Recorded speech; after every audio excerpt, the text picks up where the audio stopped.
മഹാവേട്ടക്കാരൻ വന്നു. ഇനി രാവണന്റെ വരവാണ്. നീ കണ്ടതെല്ലാം പോയി.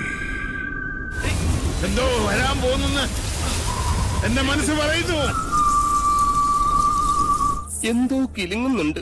ഇങ്ങനെ നിൽക്കുന്നോണ്ടായിരിക്കും. ഇനി കാണപ്പോവത് നിജം. നോക്കിയടാ രോമ എഴുന്നേക്കുന്നത്.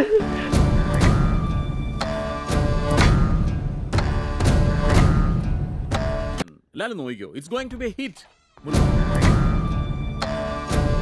സകല ആഘോഷങ്ങളോടെ സ്വാഗത സൽക്കാരങ്ങൾക്കുള്ള ഏർപ്പാട് ചെയ്യൂ. കഥ ഇനിയാണ് ആരംഭിക്കുന്നത്.